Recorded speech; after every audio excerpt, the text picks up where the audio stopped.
హరే కృష్ణ. ఓమజ్ఞానతిమిరాంధస్య జ్ఞానాంజనశలాకయా చక్షుర్మిలితం येन తస్మై శ్రీగురవే నమః. శ్రీచైతన్యమనోభీష్టం స్థాపితం येन భూతలే స్వయం రూపः కదా మహ్యం దదాతి స్వపదాంతికం. వందేహం శ్రీగురు శ్రీయుతపదకమలం శ్రీగురూన్ వైష్ణవాంశ శ్రీరూపం సాగ్రజాతం సహగణ రఘునాథాన్వితం తం సజీవం సాద్వైతం సావధూతం పరిజన సహితం కృష్ణ చైతన్యదేవం శ్రీరాధా కృష్ణ పాదాన్ సహగణ లలితా శ్రీ విశాఖాన్వితాంశ. నమా ఓం విష్ణుపాదాయ కృష్ణ ప్రేష్టాయ భూతలే శ్రీమతే భక్తి వేదాంత స్వామినితి నామినే. నమస్తే సారస్వతే దేవే గౌరవాణి ప్రచారిణే నిర్విశేష శూన్యవాది పాశ్చాత్యదేశతారిణే. నమో మహావదన్యాయ కృష్ణ ప్రేమ ప్రదాయతే కృష్ణాయ కృష్ణ చైతన్య నామ్నే గౌరిత్విషే నమః. హే కృష్ణ కరుణా సింధో దీన బంధు జగత్పతే గోపేశ గోపికా కాంత రాధా కాంత నమోస్తుతే. తప్త కాంచన గౌరాంగీ రాధే వృందావనేశ్వరి వృషభానుసుతే దేవి ప్రణమామి హరిప్రియే.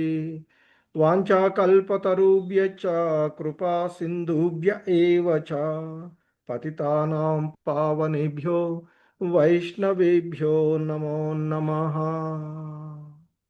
జయ శ్రీకృష్ణ చైతన్య ప్రభు నిత్యానంద శ్రీ అద్వైత గదాధర శ్రీవాసాది గౌర భక్త వృంద. హరే కృష్ణ కృష్ణ కృష్ణ హరే హరే హరే రామ రామ రామ హరే హరే. సో శ్రీ ఈశోపనిషత్ మనిషిని ఆ దేవదేవుడైనటువంటి శ్రీకృష్ణుడికి దగ్గరగా చేర్చేటువంటి జ్ఞానము. ఇది యజుర్వేదంలోని భాగంగా ఉన్నటువంటిది. సో ఆ ఈశోపనిషత్తులోని ఈరోజు మనము 3వ మంత్రాన్ని చూడబోతూ ఉన్నటువంటిది. సో ఇంతకు ముందు మనం చూసినటువంటి వాటిలో మొదటగా శ్రీల ప్రభుపాదుల వారు, ఎందుకంటే ఆ ఉపనిషత్ వేదాల ఇక్కడ ఆ వేదోపదేశము అంటూ మరి ఈ వేదాల యొక్క సారము, మరి ఎందుకు వేదాలను శాస్త్రాలను మనము అధ్యయనం చేయాలి, మరి ఈ వేదాలు అనేటువంటివి ఒక జాతి ఒక ప్రదేశానికి ఒక ప్రాంతానికి చెందినవే కాదు, సర్వ మానవాళికి ఉపయోగకరమైనటువంటివిగా మరి వేదాలను గురించి ఆయన ఉపన్యాసించినటువంటి విషయాలను మనము చూసినటువంటిది. సో ఆ తదుపరి ఆయన మనకి అంటే ఈ అధ్యాయంలో మంగళాచరణంగా ఇవ్వబడినటువంటి ఆ మంగళాచరణం ఈశోపనిషత్కి. ఓం పూర్ణమద పూర్ణమిదం పూర్ణాత్ పూర్ణముదచ్యతే పూర్ణస్య పూర్ణమాదాయ పూర్ణమేవావశిష్యతే. సో ఆ దేవదేవుడు పరిపూర్ణుడు అని, ఆయన పరిపూర్ణుడైనటువంటి కారణంగా ఆయన నుండి ఉద్భవించిన ప్రతిదీ కూడా మరి పరిపూర్ణమై ఉప్పారుతూ ఉన్నది. ఆయన నుండి అనేకమైనటువంటివి ఉద్భవించినప్పటికీ, పలు పూర్ణాలు అతని నుండి ఉద్భవించినప్పటికీ కూడా ఆయన ఎప్పటికీ కూడా పరిపూర్ణుడుగానే ఉంటాడు అనేటువంటిది మనకి చెప్పబడుతూ ఉన్నటువంటి ఈ మంగళాచరణ మంత్రం. సో ఇక మొదటి మంత్రము మనకి చెప్పబడుతుంది. ఈశావాస్యమిదం సర్వం యత్కించ జగత్యాం జగత్ తేన త్యక్తేన భుంజీత మా గృద కస్య స్విదధనం. సో మొదటి మంత్రము మనకి చెప్తుంది ఏంటంటే సర్వము ఈశావాస్యం అని చెప్తూ ఉన్నటువంటి, అంటే ఈ విశ్వంలో ఉన్నటువంటి సమస్తము, అవి చేతనములైన అచేతనములైన మొత్తం కూడా సమస్తము ఆ భగవంతుని చేతనే నియంత్రించబడుతుంది అని చెప్పబడుతూ ఉన్నటువంటిది.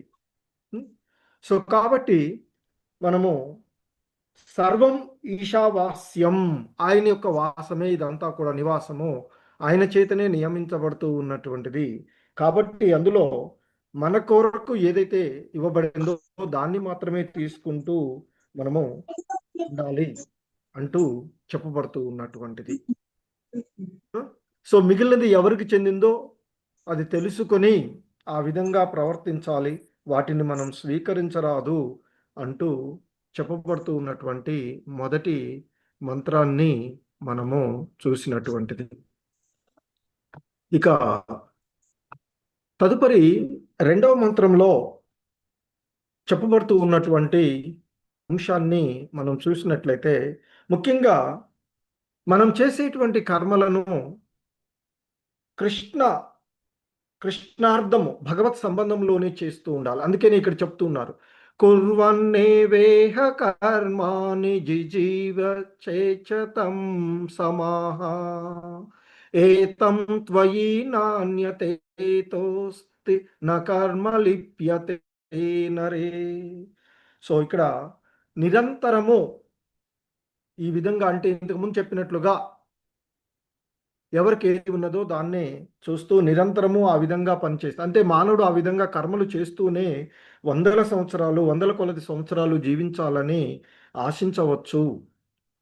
అలాంటి కర్మలను అతడు ఆ కర్మ శాసనాన్ని అంటే చేయడం వల్ల అది బంధించదు అంటూ చెప్పబడుతుంది. మానవుడికి అది తప్ప, అంటే ఆ కామ్యకర్మలులో నిమగ్నం అవడం తప్ప వేరొక మార్గము లేదు అంటూ చెప్పబడుతూ ఉన్నటువంటి అంశాన్ని మనకి ఆ శ్లోకంలో చెప్పబడినటువంటి మనం మంత్రంగా చెప్పబడేటువంటి ఆ రెండవ మంత్రం. ఎందుకంటే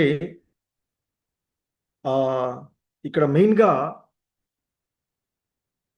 ఆ మంత్రంలో చెప్పబడినటువంటి అందులో కర్మలను మనం చెయ్యాలి, కానీ ఆ చేసేటువంటివి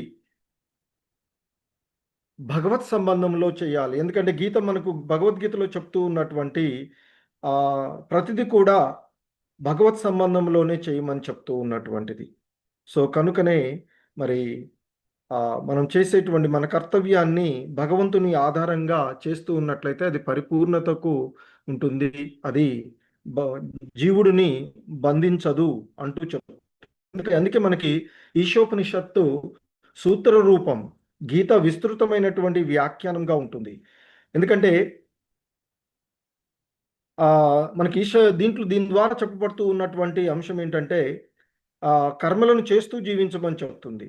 అదే భగవద్గీతలో యత్ కరోషి యదస్నాసి యజ్ఞహోసి దదాసి యత్ తత్ కురుష్వ మదర్పణం అని చెప్తారు. కర్మలన్నీ కూడా నాకే అర్పిస్తూ చేయమని మనకి భగవద్గీతలో చెప్తూ ఉన్నది. సో కనుక ఆ గీతము విస్తృతమైన ఉపనిషత్తుల యొక్క వ్యాఖ్యానం కదా, ఇక్కడ ఈశోపనిషత్తు సూత్ర రూపంలో చెప్తుంది కర్మలు చేయమంటూ. ఆ చేసేటువంటి కర్మలు భగవత్ సంబంధంలో చేయమనేది ఇక్కడ మనకి ఈ దీంట్లో చెప్పబడుతూ ఉన్నటువంటి అంశాన్ని. సో సో కనుక ఇక ఈరోజు మనం చూస్తూ ఉండేటువంటి మూడవ మంత్రము ఏదైతే ఉందో అది ఈ విధంగా ఉన్నటువంటిది.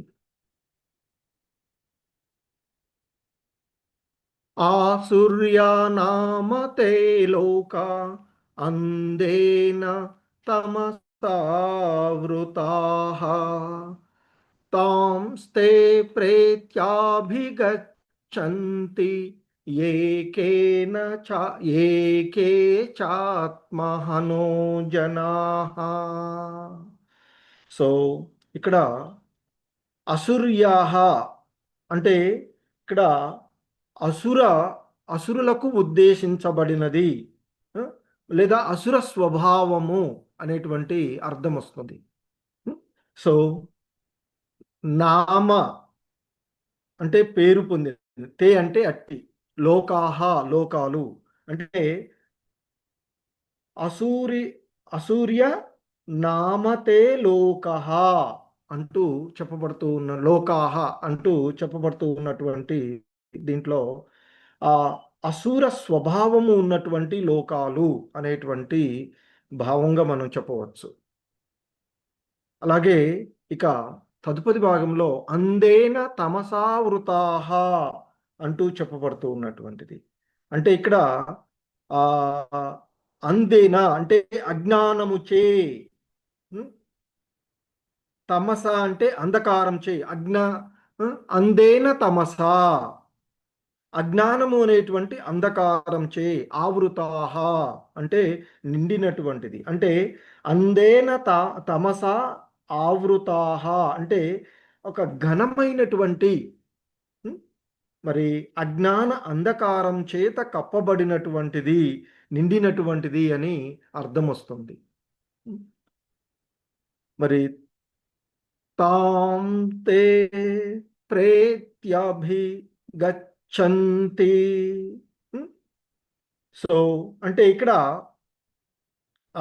అంటే ఇక్కడ దాని అర్థం ఏంటంటే అటువంటి లోకాలను, ఎటువంటి లోకాలు, అజ్ఞాన అంధకారం చే, అసుర స్వభావాలు కలిగినటువంటి అజ్ఞాన అంధకారం చేత కప్పబడినటువంటి లోకాలను మరి ప్రేత్య అభిగచ్చంతి, తాంతే ప్రేత్యాభిగచ్చంతి అని చెప్పబడుతుంది. అంటే ఇక్కడ ప్రేత్య అంటే మరణానంతరము, అభిగచ్చంతి అంటే చేరుదురు, అంటే మరణానంతరము ఆ అసుర స్వభావాలు ఉన్నటువంటి లోకాలు, అజ్ఞాన అంధకారంతో కప్పబడి ఉన్నటువంటి అంటే తమోమయమైనటువంటి లోకాలను చేరుతారు. ఎవరు? ఏకే చాత్మహనో జనాః.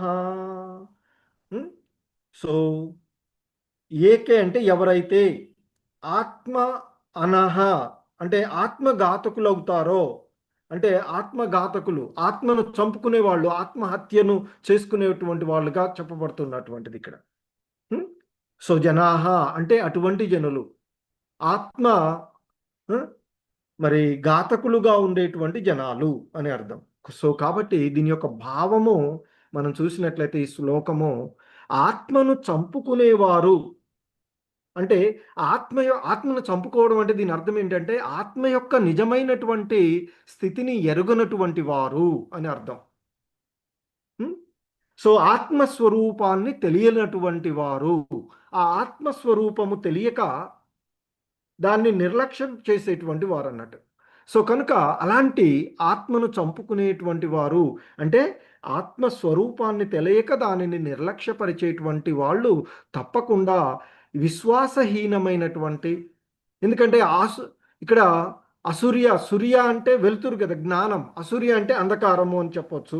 ఇంకొకటి అందుకనే అసురులు అంటే కూడా అదే ఆ భావం, అంటే ఎటువంటి శాస్త్ర వీటిపైన విశ్వాస సంబంధాలు లేనటువంటి వాళ్ళు. అందుకే భగవద్గీతలో మనకి ఆసురులను గురించినటువంటి ప్రస్తావన వస్తూ ఉంటుంది. భగవద్గీత మనకి 16వ అధ్యాయంలో చెప్తారు దైవ ఆసురి స్వభావంలో, మరి దైవ అసుర గుణాల గురించినటువంటి సంబంధాలు చెప్తారు. సో కనుక అటువంటి వాళ్ళు అంటే ఆత్మను చంపుకునేటువంటి వాళ్ళు, అంటే ఆత్మఘాతకులైనటువంటి వారు ఎవడైనా సరే, అజ్ఞాన అంధకారంతో నిండినటువంటి అసుర్యులు, ఆ విశ్వాసహీనం పూర్తి అంధకారంతో ఉండి మరియు తైమోమయమైనటువంటి, అందుకే ఇక్కడ తామసావృత, తామసం అంటే అజ్ఞానము, అంధకారం, చీకటి అని వస్తూ ఉంటుంది కదా. సో అందే అంటే కూడా అజ్ఞానం వస్తుంది, తామస అంటే అంధకారం. చీకటి.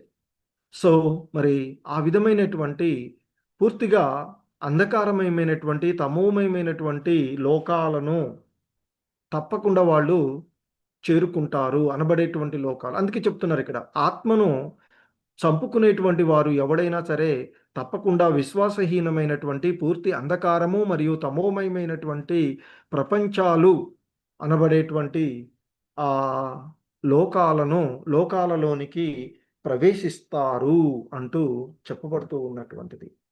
సో మనకి ఇక్కడ ముఖ్యంగా శ్రీల ప్రభుపాదుల వారు వారి యొక్క భాష్యాన్ని ఈ శ్లోకానికి మనకి ఇవ్వబడినటువంటిది కూడా చూడవచ్చు. వారి యొక్క భాష్యంలో చెప్తారు వారు. సో సాధారణంగా మనకి గురుతరమైనటువంటి బాధ్యతలు కలిగి ఉన్నటువంటి కారణంగా మానవ జన్మ ఏదైతే ఉందో అది జంతు జన్మకు భిన్నమైనది అంటూ చెప్పబడుతూ ఉన్నటువంటిది. సో కాబట్టి మానవ జన్మ అంటే ఈ ఉండేటువంటి సృష్టిలో ఉండేటువంటి 84 లక్షల రకాలైనటువంటి జీవజాతులలో ఈ మానవ జన్మ అనేటువంటిది మనకి మన యొక్క పరమగమ్యమైనటువంటి ఆ గోలోక వృందావనాన్ని చేరుకోవడానికి ఆ భగవద్ధామాన్ని నిరంతరము శాశ్వతమైనటువంటి ఆనందాన్ని ఇచ్చేటువంటి ఆధ్యాత్మికమైనటువంటి లోకాలను చేరుకోవడానికి మనకున్నటువంటి ఒక మహోన్నతమైనటువంటి అవకాశం అని చెప్తారు. శిక్షణ పొంది తిరిగి మనము ఆ భగవద్ధామానికి చేరుకోవడానికి అక్కడ ఎలా ఉండాలి ఇవన్నీ కూడా శిక్షణ పొందడానికి ఈ మానవ జన్మ మహోన్నతమైనటువంటి అవకాశంగా చెప్పబడుతూ ఉన్నటువంటిది. సో కనుక ఈ మానవ జన్మ జంతు జన్మకు భిన్నమైనటువంటిదిగా చెప్పబడుతూ ఉన్నటువంటిది. మరి అటువంటి బాధ్యతలను గుర్తెరిగినటువంటి వారు ఆ భావనలోనే కార్యాలను చేసేటువంటి వారు సురలు అని అనబడతారు. అంటే దైవీ స్వభావాలు కలిగిన వారుగా చెప్పబడుతూ ఉంటారు.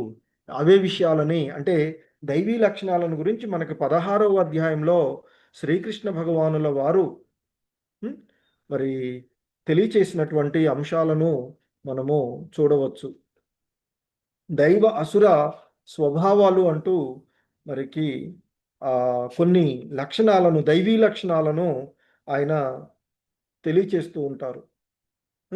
భయరాహిత్యంగా ఉండడము, జీవిత పవిత్రీకరణము, ఆధ్యాత్మిక జ్ఞాన సమపార్జనము, దానము, ఆత్మనిగ్రహము, యజ్ఞము, వేదాధ్యాయనము, తపస్సు, సరళత్వము, అహింస, సత్యము, క్రోధరాహిత్యము, త్యాగము, శాంతి, ఇతరుల దోషాలను ఎన్నకుండుట, జీవుల ఎడ దయను కలిగి ఉండట, లోభరాహిత్యంగా మృదుత్వము, సిగ్గు, దృఢ నిశ్చయము, తేజస్సు, క్షమ, ధైర్యము, శుచిత్వము, అసూయ రాహిత్యము, గౌరవవాంఛ లేకుండా ఉండడము మరి దైవీ లక్షణాలు అంటూ మనకి 16వ అధ్యాయంలో 1, 2, 3 శ్లోకాలలో ఆ భగవంతుడు చెప్తారు.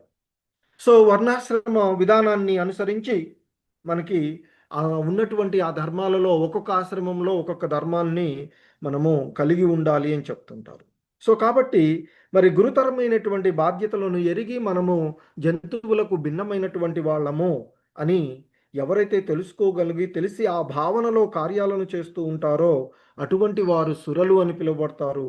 అలా చెయ్యని వాడు అసురుడు అని చెప్పబడుతూ ఉన్నటువంటిది. సో మరి అందుకే మన యొక్క బాధ్యతలను మన స్వధర్మాలు ఇంతకుముందు శ్లోకాల్లో చెప్పబడినట్లుగా నిర్లక్ష్యపరిచేటువంటి వారు, వాటి గురించి తెలవనటువంటి వారు, శాస్త్రాన్ని గురించి నమ్మనవాడు, భగవంతునంటే నమ్మకం శ్రద్ధ విశ్వాసాలు లేనటువంటి వాడు అసురులు అని పిలువబడతారు.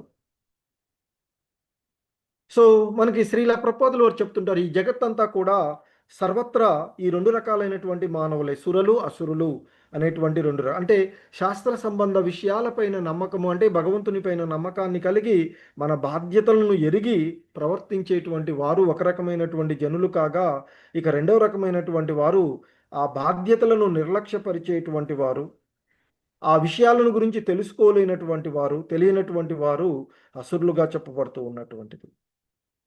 సో అందుకే భగవద్గీతలో చెప్తారు అసురులు అనేటువంటి వారు అంటే దైవీ లక్షణాలు కలిగిన వాళ్ళు ఎప్పుడూ కూడా సాధారణంగా మనకి భగవద్గీతలో కూడా చెప్తారు, 4 రకాలైనటువంటి దుష్కృతులు నన్నెప్పుడూ కూడా దరిచారను, నాకు శరణాగతులు కారు అని చెప్తారు.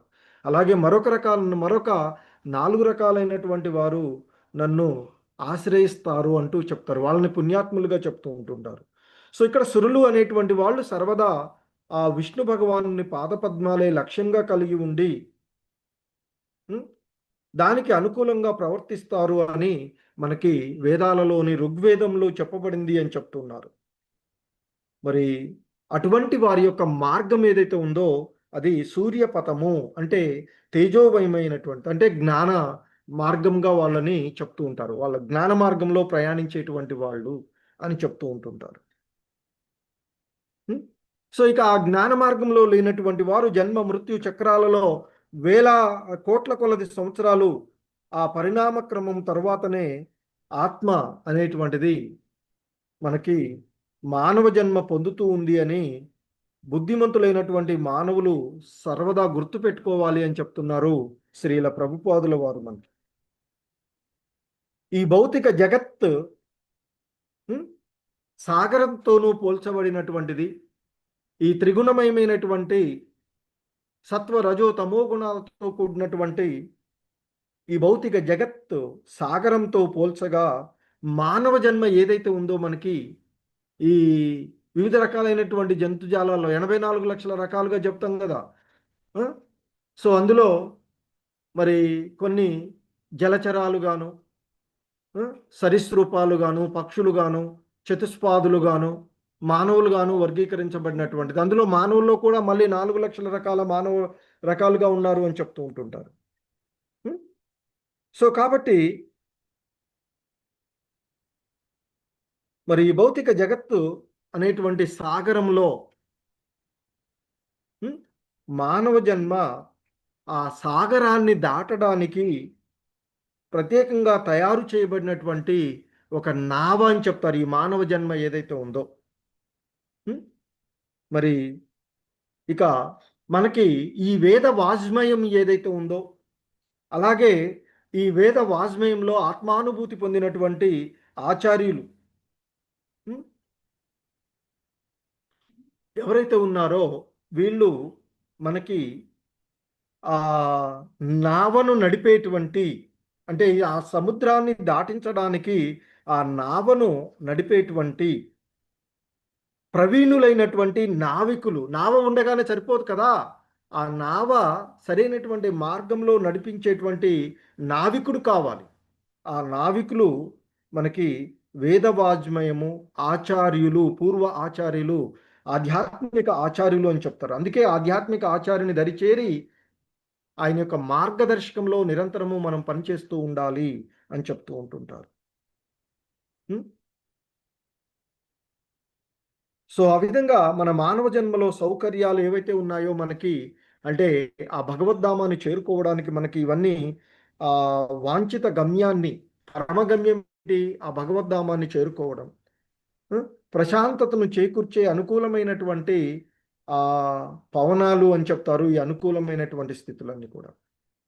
మరి అలాంటి అనుకూలమైనటువంటి స్థితులు, ఇన్ని అవకాశాలు మనకి ఆ భగవంతుడి ద్వారా ఇవ్వబడినప్పటికీ కూడా మానవుడు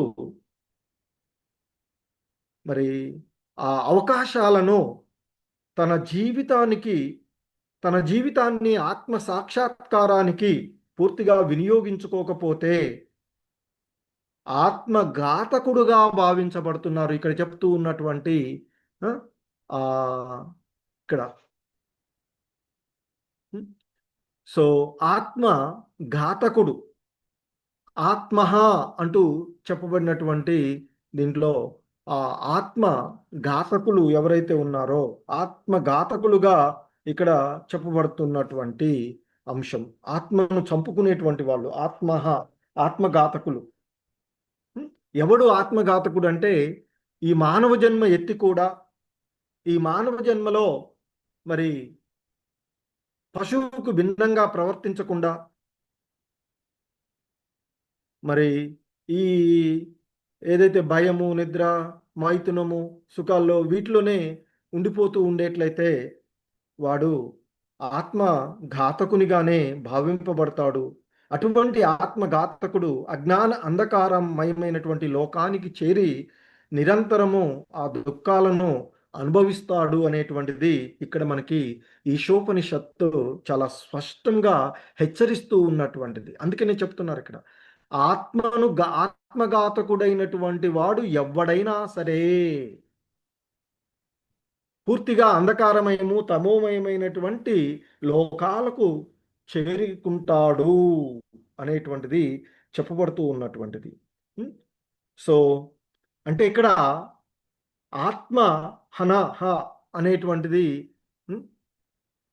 ఇక్కడ తాంస్తే ప్రేత్యాభిగచ్చంతి ఏకే చ ఆత్మహనః జనాః అంటూ చెప్పబడుతూ ఉన్నటువంటిది. సో ఇది చాలా ముఖ్యమైనదిగా మనకు గౌడీయ వైష్ణవ విధానంలో చెప్పబడుతూ ఉంటుంది. సో గౌడీయ ఆచార్యుల యొక్క వ్యాఖ్యానం ప్రకారము ఈ ఆత్మహత్య అంటే ఇక్కడ చెప్పబడుతూ ఉన్నటువంటి ఆత్మహత్య అంటే ఈ శరీరాన్ని చంపుకోవడం మాత్రమే కాదు, అంటే మన యొక్క ఆత్మ యొక్క స్వరూపాన్ని మర్చిపోవడము. మరి ఏంటి ఆత్మ యొక్క నిజమైనటువంటిది గమ్యము? శాశ్వతమైనది, సనాతనమైనది, దివ్యమైనది, జనన మరణాలకు అతీతమైనటువంటిది, ఎప్పుడు కూడా శాశ్వతంగా ఉండిపోయేటువంటిది కదా. మరి అటువంటి ఆ ఆత్మ యొక్క స్వరూపాన్ని మర్చిపోవడమే ఆత్మహత్య అని చెప్తూ ఉన్నటువంటిది ఇక్కడ. సో కనుకనే మనకి ఈ ఆత్మ యొక్క స్వభావాన్ని భగవద్గీతలో శ్రీకృష్ణ భగవానులు వారు వివరిస్తూ ఉంటారు. ఆత్మ ఎప్పటికీ కూడా మరి శాశ్వతంగా దివ్యమైనటువంటిది. ఈ శరీరం చంపబడినా కూడా ఆత్మ ఎప్పటికీ శాశ్వతంగా ఉంటుంది. ఎందుకంటే అది అవినాశితు అని చెప్పబడుతూ ఉన్నాయి. వినాశనం లేనటువంటిదిగా ఆత్మ చెప్పబడుతూ ఉండేటువంటిది.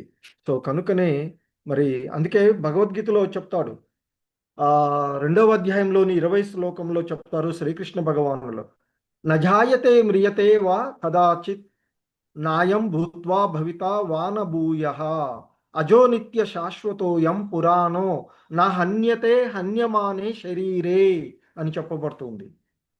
అంటే ఆత్మకి ఎప్పుడు జననం కానీ మరణం కానీ లేదు. ఆత్మ ఒకప్పుడు ఉండి మరొకప్పుడు లేకపోవడం లేదు. అది అజము, నిత్యమైనది, శాశ్వతమైనది, పురాతనమైనది.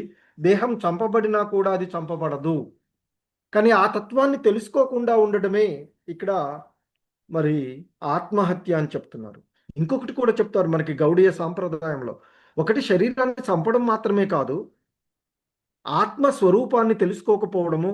రెండవది మరి ఆత్మ యొక్క నిత్య స్వభావము ఏంటి అంటే ఆ కృష్ణుని యొక్క సేవలో నిమగ్నం అవ్వడము, భగవంతుని దాసునిగా, భగవంతుని యొక్క దాసుడిగా, ఎందుకంటే సర్వాధికారి అయినటువంటి ఆ భగవంతుని యొక్క దాసుడిగా మనల్ని మనం గుర్తిరగడమే అది.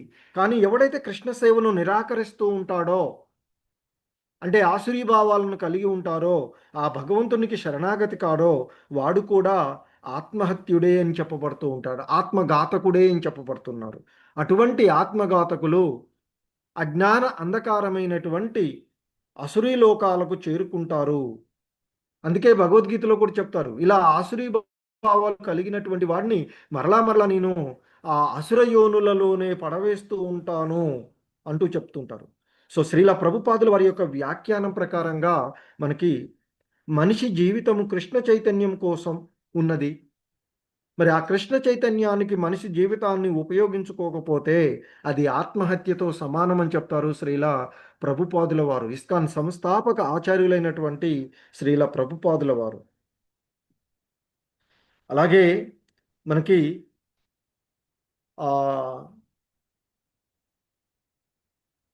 భగవద్గీతలోనే 16వ అధ్యాయంలో, అంతకుముందు మనకి 16వ అధ్యాయంలో మొదటి 3 శ్లోకాలలో దైవీ లక్షణాలను గురించి తెలియచేసిన తదుపరి ఆయన చెప్తారు, నీకు ఓ అర్జున, ఈ దైవీ లక్షణాలను గురించి అంతకు ముందే నేను వివరించాను, ఇప్పుడు నేను అంటే అసుర గుణాలను గురించి నేను వివరిస్తాను విను అంటూ చెప్తూ ఉంటుంటారు. సో అందులోనే ఒక శ్లోకంలో మనకి భగవంతుడు చెప్తూ ఉన్నటువంటి అంశాన్ని, శ్రీకృష్ణ భగవానులు వారు చెప్తూ ఉన్నటువంటి అంశాన్ని చూస్తే,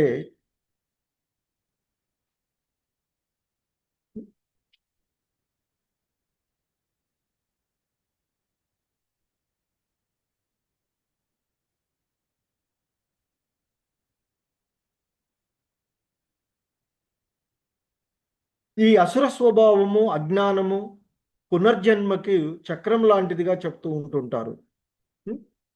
సో కనుకనే మనము ఆ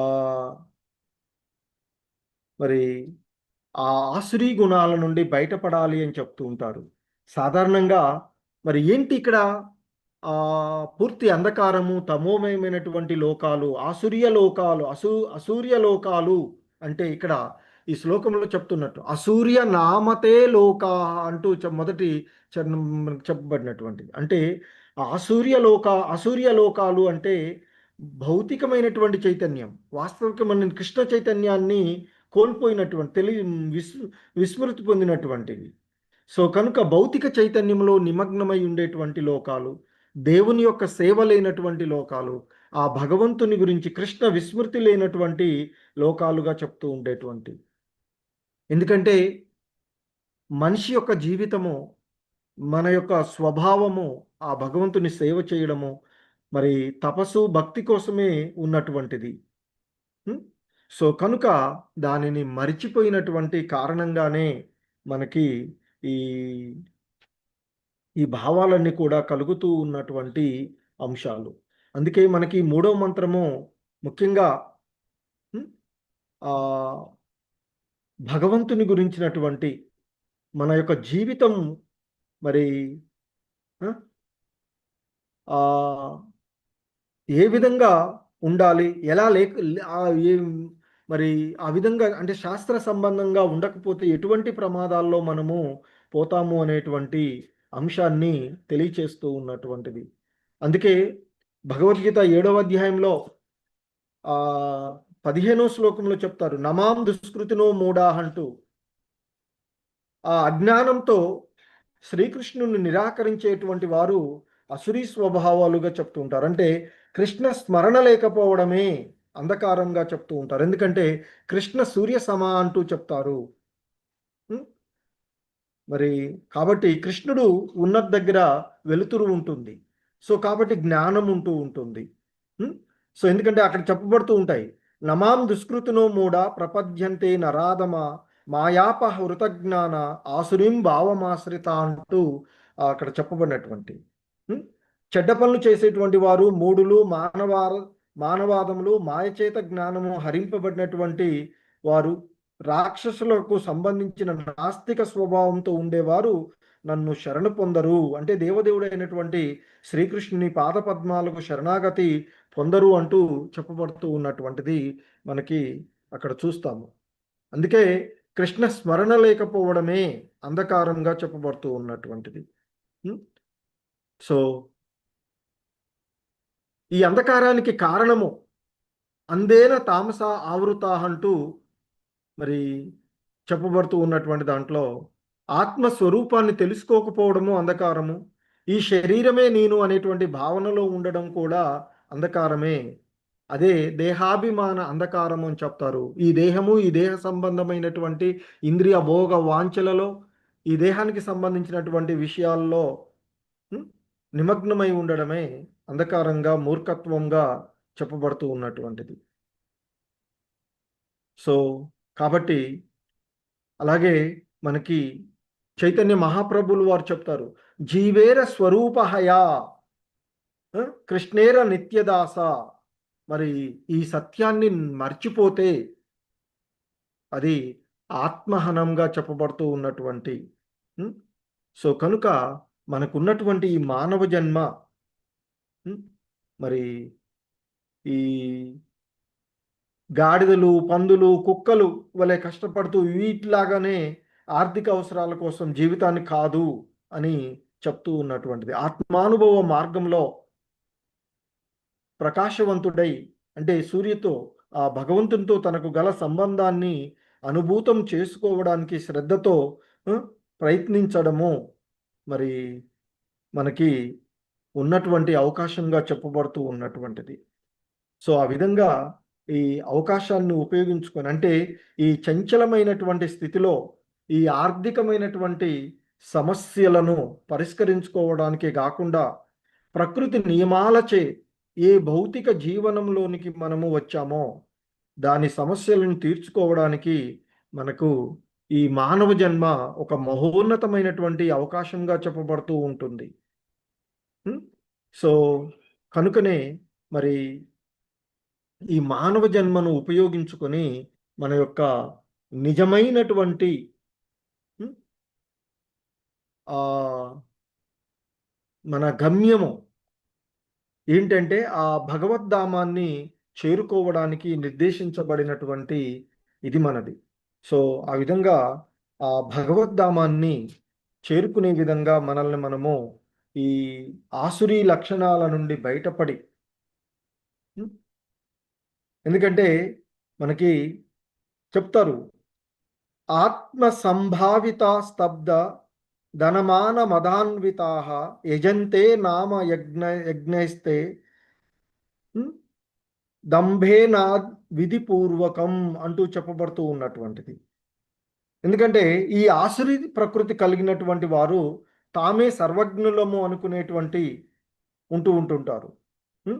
స్వయం సంతుష్టులుగాను ఎల్లప్పుడూ గర్వితులుగాను ధనము చేత దురభిమానం చేత ప్రభావితులు చెంది ఆ డంబంతోనూ ఆ, నియమ నిబంధనలను అనుసరించకుండా ఆ నామమాత్రమైనటువంటి యజ్ఞాలను చేస్తూ ఉంటారు అంటూ ఇక్కడ ముఖ్యంగా ఆ ఆసురీ లక్షణాలకు సంబంధించినటువంటి వారి గురించి మనకి చెప్తూ ఉంటారు.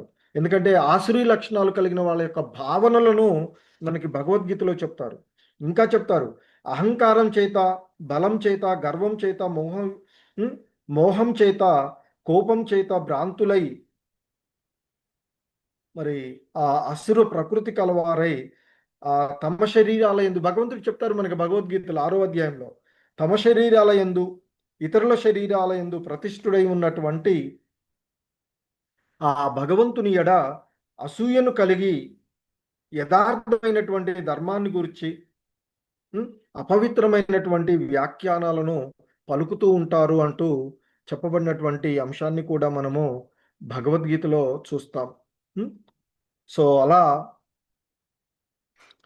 ఆ విధమైనటువంటి అసూయ కలిగిన వారు, క్రూరులైనటువంటి వాళ్ళు, అధములైనటువంటి దుష్టులైనటువంటి వారిని నేను భగవద్గీతలో చెప్తారు 6వ అధ్యాయంలో శ్రీకృష్ణ భగవానుల వారు.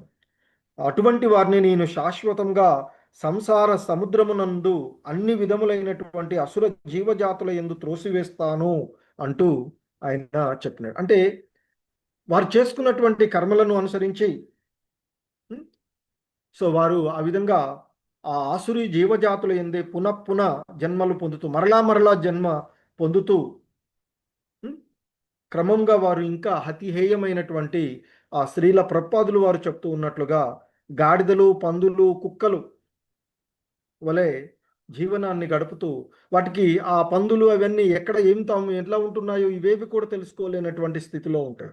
కానీ ఈ శుచి అనేటువంటిది మనకి ఆధ్యాత్మిక జగత్తులో చాలా ఆ, మరి ముఖ్యమైనదిగా చెప్తూ ఉంటుంటారు. Cleanliness is next to the God అని చెప్తారు శ్రీల ప్రభుపాదుల వారు. సో అవేమీ లేకుండా ఆ జంతువులు ఆ విధంగా జీవిస్తూ ఉంటాయి. ఆ విధంగా జీవించడం, మానవుడుగా ఉండి కూడా ఆ విధంగా జీవించడం అనేటువంటిది ఆత్మఘాతకులే అని, వాళ్ళు ఆ విధంగా మరలా అదే జీవజాతులలో ఆ, పుడుతూ ఉంటారు అనేటువంటిది ఈ శ్లోకంలో మనకి చెప్పబడుతూ ఉన్నటువంటి అంశాన్ని మనము అంటే ఈ మంత్రంలో ముఖ్యంగా చెప్పబోతు అంటే మనం కృష్ణ చైతన్యంలో ఉండి సర్వం ఈశావాస్యం అనే భావం మొదటి మంత్రంలో చెప్పినట్లుగాను, ఆ, మరి రెండో మంత్రంలో చెప్పినట్లుగా కర్మను ఆ భగవంతుని కొరకే చెయ్యాలి. ఉం? మరి మూడో మంత్రంలో చెప్తుంది ఏంటంటే ఆ విధంగా చెయ్యకపోతే, అంటే మన జీవన విధానాన్ని కృష్ణ చైతన్య మార్గంలో, కృష్ణ సంబంధంలో వినియోగించుకోకపోతే అజ్ఞాన అంధకారంలో పడిపోతాము అంటూ మనల్ని హెచ్చరిస్తూ ఉంది ఈ శ్లోకము. ఉం? సో మరి కనుకనే మనకి చెప్తూ ఉంటారు, కృష్ణ స్మరణ లేకుండా జీవించేటువంటి జీవితము అంధకారము, భక్తి లేకుండా ఉండేటువంటి జ్ఞానము అసంపూర్ణమైనటువంటిది, ఆత్మ స్వరూపాన్ని మర్చిపోవడము ఆత్మ ఘాతకముగా చెప్పబడుతుంది. కాబట్టి మరి ఆ పైన చెప్పబడిన అంటే ఇప్పుడు చెప్తూ ఉన్నటువంటి అంధకారము, అసంపూర్ణము, ఆత్మ ఘాతకంలో నుండి బయటపడాలంటే మనం చేయవలసినటువంటిది శ్రవణం చేయడము, కీర్తనం చెయ్యాలి, స్మరణ చెయ్యాలి. అదే ఈ కలియుగంలో యుగధర్మమైనటువంటి ఆ భగవంతుని యొక్క నామాన్ని హరే కృష్ణ కృష్ణ కృష్ణ హరే హరే, హరే రామ రామ రామ హరే హరే అంటూ ఆ భగవన్నామ స్మరణ చేస్తూ మనము శ్రవణము, కీర్తనము, స్మరణం చేయడం ద్వారా మనకి భాగవతంలో చెప్పబడుతుంది నవవిధ భక్తి మార్గాలు. సో ఆ విధంగా శ్రవణం, కీర్తనం, స్మరణం చేస్తూ ఈ అంధకారము నుండి బయటపడి దివ్య జ్ఞానంలోనికి ప్రవేశిస్తాము అంటూ మనకి పూర్వ ఆచార్యులు చెప్తూ ఉన్నటువంటి అంశం. హరే కృష్ణ. జగద్గురు శ్రీల ప్రభుపాదుకి జై. సో ఇది ఈరోజు ఈ మంత్రము. సో అటెండెన్స్ అయ్యండి. అలాగే జపం చేస్తున్నారా రోజు అందరూ? హరే కృష్ణ జపం చేయండి. వీలైనంత వరకు ఈ ఉపదేశామృతము, ఈశోపనిషత్, భక్తిరసామృత సింధు, భగవద్గీత ఆల్రెడీ అందరి దగ్గర ఉండి ఉండొచ్చు, లెవెల్ 2 అంతా చూశారు కాబట్టి. ఈ 3 పుస్తకాలు సమీపంలో ఉన్న ఇస్కాన్ మందిరాల్లో నుంచి తీసుకోండి. వాటిలో భాష్యాలు, శ్రీల ప్రభుపాదుల వారు ఇస్తూ ఉన్నటువంటి భాష్యాన్ని చదవండి. ఇవన్నీ కంప్లీట్గా అయిన తర్వాత నెక్స్ట్ మనకి ప్రజెంటేషన్స్ అవి, ఆ తర్వాత భక్తి శాస్త్రి ఎగ్జామ్స్ ఇవన్నీ ఉంటాయి. కాబట్టి ఇక్కడ నుంచి ఇవన్నీ నేర్చుకుంటూ పోతున్నాం. హరే కృష్ణ. ఎవరికైనా ఏవైనా సందేహాలు ఈరోజు ఈ క్లాస్ పైన కానీ ఇంతకు ముందైనటువంటి వాటిపైన కానీ ఉంటే హ్యాండ్స్ రైజ్ చేయొచ్చు. అవకాశం ఇస్తాం. అన్మ్యూట్ ఆప్షన్ ఇస్తారు మాతాజీస్. హరే కృష్ణ ప్రభుజీస్, మాతాజీస్. ఎవరికైనా ఏవైనా సందేహాలు?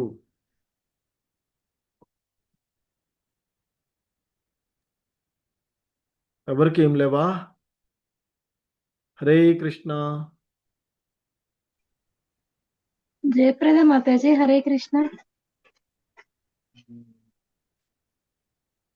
హరే కృష్ణ మాతాజీ. అన్మ్యూట్ చేసుకున్నారు. ఏమైనా డౌట్ ఉందా మాతాజీ? అడుగుతారా? లేదంటే క్విజ్ ఏంటి రావట్లేదని లెసన్ గురించి. క్విజ్ లింక్ పెట్టారు కదా మాతాజీ, అది ఎలా చేయాలి? రావట్లేదా మాతాజీ క్విజ్లు? క్విజ్లు క్వశ్చన్స్ ఏం రావట్లేదు ప్రభుజీ. వస్తున్నాయి ప్రభుజీ. ఒక్కసారి చూడండి. మిగతా వాళ్ళు మీరు ఒకసారి లాగౌట్ అయ్యి మళ్ళీ లాగిన్ అయ్యి చూడండి, చెక్ చేయండి. రాకపోతే మాట్లాడుతుంది, నేను చెప్పిస్తాను. మాతాజీ, శ్రీదేవి మాతాజీ గారు, మీకు ఎవరికి ఐడియా ఉందా మాతాజీ? శ్రీదేవి మాతాజీ చెప్పమన్నా. నేనంటే ఐడియా ఉంది ప్రభుజీ. మీరు చూంటే చూడండి, లేకపోతే మీకు మాతాజీస్ ఇక్కడ వీళ్ళు ఉన్నారు. వైఎస్ లక్ష్మి మాతాజీ, సుముఖి సాధ్వి దేవిదాస్ మాతాజీ. మీకు ఏవి డౌట్స్ ఉన్నా వీళ్ళతో మాట్లాడండి. క్లారిఫై కాకపోతే నా దగ్గర రండి, తర్వాత పర్వాలేదు, నేనైనా చేస్తాను. కాకపోతే నా ఏంటంటే వేరే క్లాసులలో ఉంటే నేను కొంచెం ఇబ్బంది అవుతుంది కాబట్టి మాతాజీస్ పరిష్కారం అవుతుంది. లేని పక్షంలో ఇంకా నాది ఇంకా డౌట్స్ ఏదైనా ఉంటే నా దగ్గరికి రండి, నేను చేస్తాను. Okay Jayaprada Mataji, link open అయిందా మీకు? లింక్ ఓపెన్ అయింది మాతాజీ, కానీ ఆప్షన్స్ ఉన్నాయి కదా మాతాజీ. నేను కాల్ చేస్తానులేండి మాతాజీ మళ్ళీ మీకు. Okay okay Mataji. హరే కృష్ణ. హరే కృష్ణ. ఇవాళ ఎవరో కొత్తగా మాతాజీ జాయిన్ అయ్యారు తిరుపతి నుంచి. మాతాజీ మీరు ఇప్పుడు మాట్లాడచ్చు, లేదా నాకు తర్వాత అయినా ఫోన్ చేస్తే నేను కొంచెం చెప్తాను మీరు కానీ ఏంటి, మీరు ఏమైంది ఆ విషయాన్ని. ఉన్నారా మాతాజీ? లేరో తెలియదు. ఓకే. పరమ పావని మాతాజీ ప్రభుజీ. ఆ మాతాజీనేనా? మరి లావణ్య మాతాజీ అని హరే కృష్ణ ప్రభు. హరే కృష్ణ. మీరేనా మాతాజీ? ప్రభు నేను పరమపావని గౌరీ దేవిదాసి ప్రభు. మీరు ఎక్కడి నుంచి మాతాజీ? మాతాజీ లెవెల్ 2 చేశారు. లెవెల్ 3 ఇదే start Mataji first start join అవ్వడం. అది నా దాంట్లో మెసేజ్ చూసుకోలేదు మాతాజీ, అందుకే ఈ రోజు చూసుకొని వస్తున్నాను మాతాజీ. అదే మిస్ అవినాను అనుకుంటున్నాను. నాకు క్విజ్ ఇది కూడా రావట్లేదు మాతాజీ, నాది ఏ గ్రూప్ లో ఉందో తెలియట్లేదు నాకు నా పేరు. మాతాజీ మీరు ఎక్కడి నుంచి ఇప్పుడు? కర్నూలు ప్రభు. కర్నూలు. మీరు వేరే అయితే. ఇంతకుముందు మాట్లాడిన మాతాజీ మీరు వేరే. ఓకే మాతాజీ. ఓకే, మీరు చూడండి. ప్రభు అది లింక్, అది క్విజ్ కాంపిటీషన్ అన్ని అటెంప్ట్ చేశాను ప్రభు. ఇప్పుడు లెవెల్ 3 ఒకటి చేయాలి ప్రభు. అది కొంచెం నా దాంట్లో లింక్ వచ్చినట్టు కనిపించట్లేదు, ఇప్పుడు చూస్తున్నాను. మీరు ఏ గ్రూప్ లో ఉన్నారో మాతాజీ చూడండి, లేకపోతే మాతాజీకి మీ నంబర్ ఇవ్వండి, యాడ్ చేస్తారు మాతాజీ వాళ్ళు. మాతాజీ చెప్పండి చాట్ బాక్స్ మాతాజీ. లో మీ నంబర్ చెప్పండి, పెట్టండి Mataji. Screenshot. Mataji number నా దగ్గర ఉంది మాతాజీ, నేను యాడ్ చేస్తాలేండి. Okay okay okay okay okay okay Mataji. Mataji. Parimala you, Mataji. Mataji unmute చేసుకోండి. ఓకే. హరే కృష్ణ ప్రభుజీ. ప్రభుజీ మీరు ఆత్మ గురించి చెప్పారు కదా ప్రభుజీ, ఇప్పుడు ఆత్మ అవినాశి అని. ఆ, ఆత్మకు మోక్షం అనేది ఉండదా ప్రభుజీ? మరి మాతాజీ. ఆత్మ గురించి చెప్పారు కదా ప్రభుజీ ఇంతకు ముందు ఎస్ మీరు. మాతాజీ. ఆత్మ అవినాశి అన్నారు కదా ప్రభుజీ. ఎస్ మాతాజీ. బట్ ఆత్మకు మోక్షం అనేది ఉండదా ప్రభుజీ అన్నాడు. మోక్షము అంటే ఆత్మ శాశ్వతమైనది, దివ్యమైనటువంటిది అని చెప్తాము. అంటే శాశ్వతమైన దివ్యతత్వాన్ని తెలుసుకుంటమే మోక్షం అవుతుంది. మోక్షం అంటే అది మళ్ళా ఇక శాశ్వతంగా ఈ జనన మరణాలకు అతీతంగా, అంటే ఈ దేహం మనం కాదు అనేటువంటి, అంటే స్థూల సూక్ష్మ దేహాల యొక్క భావన నుండి, అంటే ఈ జీవతత్వం నుండి బయటపడడమే మోక్షం అని చెప్తారు. అదే జీవి యొక్క శాశ్వతమైనటువంటిది. మీరు 2వ అధ్యాయం చదవండి, భగవద్గీత 2వ అధ్యాయం ఒకసారి కొన్ని శ్లోకాలు చదవండి, అప్పుడు అది క్లారిటీ వస్తుంది అక్కడ. ఓకే ప్రభుజీ. లెవెల్ 2 విన్నారు కదా మాతాజీ? ఉన్న పరిమళ ప్రభుజీ, మాతాజీ. బట్ కొంచెం మధ్యలో కొన్ని క్లాసెస్ మిస్ అయిన ప్రభుజీ. అదే అవి వినండి, లెవెల్ 2. లేదు అంటే నెక్స్ట్ అవుతున్న బ్యాచ్లోనైనా జాయిన్ అయ్యి, అంటే ఇవి అవి ఒకేసారి ఉంటాయేమో, కానీ మీరు ఒకసారి వినండి. యూట్యూబ్ లింక్లలో ఉన్నాయి కొన్ని బుక్ చదవండి. మనకి ఇక్కడ శ్రీల ప్రపాద ఇస్కాన్ యథాతథం బుక్ చదవండి, ఆ బుక్ నుంచి కూడా చూడవచ్చు. ఓకే ప్రభుజీ. హరే కృష్ణ. మాతాజీ మీరు ఎన్ని మాలలు చేస్తున్నారు మాతాజీ? పరమ పావని మాతాజీ తీసుకున్నారా మాతాజీ? సుముఖి మాతాజీని అడిగి. మాతాజీ 16 రౌండ్ హరే చేస్తారు కృష్ణ మాతాజీ. మాతాజీ దీక్ష అయిందంటే 16 తీస్తారు. 16 ఓకే. చేస్తున్నారు. 48 రౌండ్ చేస్తాను ప్రభు. అదే మాతాజీ, అదే హరి అంటే బోల్ మినిమం 16 కంప్లీట్ మాతాజీ. అవుతాయి. అందులో అదేం మీరు మళ్ళీ డౌట్ ఏమి ఉండదు. దీక్ష అయిన నో వాళ్ళది డౌట్ ప్రభు, complete. No doubt. Okay only భక్తి శాస్త్ర కోసం అటెండెన్స్ తీసుకుంటున్నా ప్రభు నేను, అంతే. ఓకే మాతాజీ, అదే అంటున్నాను, అర్థమైంది. హరే కృష్ణ. హరే కృష్ణ. హరి బోల్ మాతాజీ. హరే కృష్ణ. అది కొంచెం క్విజ్ పెట్టండి మాతాజీ, నేను అటెంప్ట్ చేస్తాను. ఓకే ఓకే పెడతాను మాతాజీ, ఇప్పుడే గ్రూప్ లో పెడతాను. Thank you Mataji. హరే కృష్ణ. హరే నా నంబర్ కూడా యాడ్ చేశాను మాతాజీ, మీరు మెసేజ్ బాక్స్ లో కొంచెం గ్రూప్ లో యాడ్ చేయండి, నాకు మెసేజ్లు వస్తుంటాయి మాతాజీ, క్లాస్ అటెండ్ చేస్తాను. ఓకే మాతాజీ.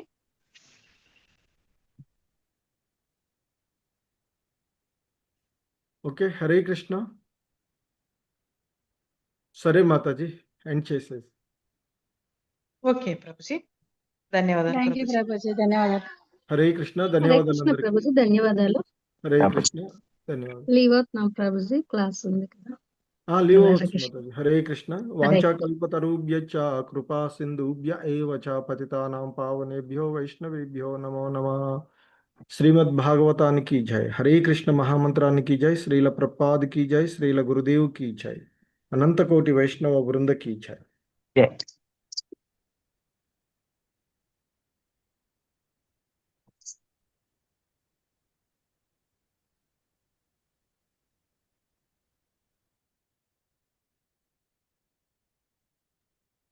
ప్రభుజీ లైవ్